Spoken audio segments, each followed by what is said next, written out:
दोस्तों जय भवानी। कल जो सिवान में नरसंहार हुआ है, लगभग 100 भूमिहारों ने मिलकर राजपूतों का नरसंहार किया है। कुछ दिन पहले वो शत्रुघ्न सिंह भूमिहार जो है, चिमनी चलाता है, अवैध शराब के केस में वो जेल गया था और उसको ये शक था कि ये परिवार ही उसका मुखबिरी किया है, जिसके कारण उसको बार बार थ्रेटनिंग दिया जा रहा था, धमकी दिया जा रहा था। कुछ दिन पहले थाना में आवेदन भी दिया गया था, लेकिन यहाँ प्रशासन जब तक घटना नहीं हो जाता है, नरसंहार नहीं हो जाता है, तब तक प्रशासन जागता कहाँ है। दोस्तों, ये कोई बिहार में पहली नरसंहार नहीं है। आपको याद होगा मधुबनी के मोहम्मदपुर में यही नरसंहार हुआ था। वहां भी होली के दिन 5 लोगों को तलवारों से काट दिया गया था, गोलियों से भून दिया गया था। उसके बाद कुछ दिन पहले छपरा में भी नरसंहार हुआ था, वो भी राजपूतों का। कल जो सिवान में नरसंहार हुआ है, वो भी राजपूतों का। अब आप इस सभी नरसंहार पे आप एक कॉमन चीज अगर गौर करेंगे तो आपको मिलेगा। जब मोहम्मदपुर मधुबनी में नरसंहार हुआ था, तो वहां भी नरसंहार उसी समाज के लोगों ने किया था और उसको बचाने वाले भी बीजेपी का ही एजेंट था। सारण में जो नरसंहार हुआ, उसका भी कहीं न कहीं तार वहीं से जुड़ा था। और ये सिवान में जो कल हुआ है, इसको मैं दावे के साथ कह सकता हूं, इसका अगर सही से जांच हो तो 100% टुन्ना पांडे फंसेगा इसमें। टुन्ना पांडे अगर नहीं फंसा तो आप मुझे कहना। ये टोटल नरसंहार कहीं न कहीं बिहार में एक सुनियोजित तरीके से किया जा रहा है। अब आप दूसरी बात पे आइए।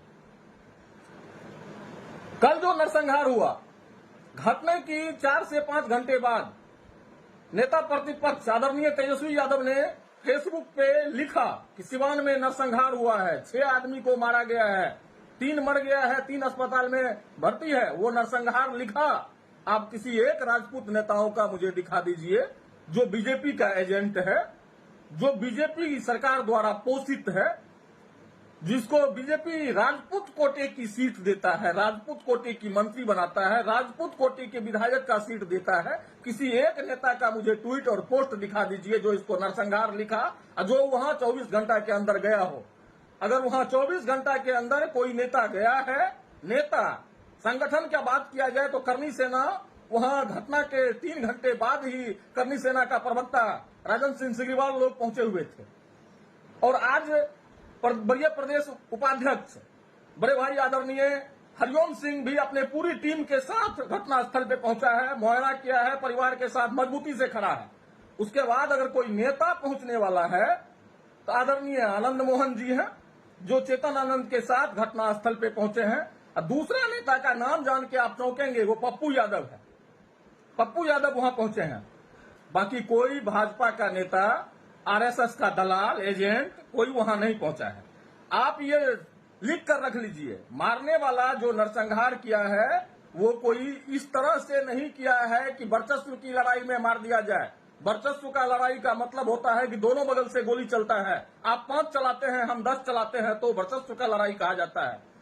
यहाँ पे वो लोग बाजार आया, ये लोग सैकड़ों की संख्या में, पहले से चिमनी पे मीटिंग हुआ था और सैकड़ों की संख्या में लगभग 25 से 30 मोटरसाइकिल, 5 से 7 स्कॉर्पियो, ये लोग पहले से ताक में बैठे हुए थे कि वो लोग आएगा, उसका नरसंहार करना है। जैसे वो लोग देखा कि शत्रुघ्न भूमिहार का लोग उसका पीछा कर रहा है, वो लोग भागना शुरू किया। कोई फ्लाईओवर की तरफ भागा, कोई कहीं भागा, जो जहां मिला उसको वहीं तलवार से काट दिया गया। और इस तरह के नरसंहार के बाद भी अगर आप शासन प्रशासन पे भरोसा करते हैं इस लोकतंत्र में, आपको लगता है कि प्रशासन से आपको न्याय मिलेगा, तो आप मोहम्मदपुर का इतिहास उठा के देख लीजिए, जो आज तक आपको न्याय नहीं मिला। मैं आपको लिख कर दे देता हूं, ये जितना भी नरसंहार होता है, इसमें कहीं न कहीं बीजेपी का नेता का इन्वॉल्वमेंट होता है, उसका कहीं न कहीं उसका नेता होता है। आप देखिए, अगर आपको ना मिले तो मुझे बताइएगा आप। दोस्तों धन्यवाद, जय भवानी। इस मैटर पे अभी और बनेगा, क्योंकि ये संगीन मामला है और समाज का इससे ज्यादा नुकसान नहीं हो सकता है। और आप और हम भी एक कसम लें कि किसी भी ये राजपूत नेता जो अपने आप को कहता है हम राजपूत का नेता है, इसका पिछलग्गू नहीं बनेंगे, नहीं जाएंगे इसके साथ। इसको टिकट मिलता है राजपूत के नाम पे और ये जाके पार्टी पुत्र बन जाता है, भाजपुत्र बन जाता है, भाजपा का पुत्र बन जाता है। नहीं चाहिए मुझे ऐसा नेता।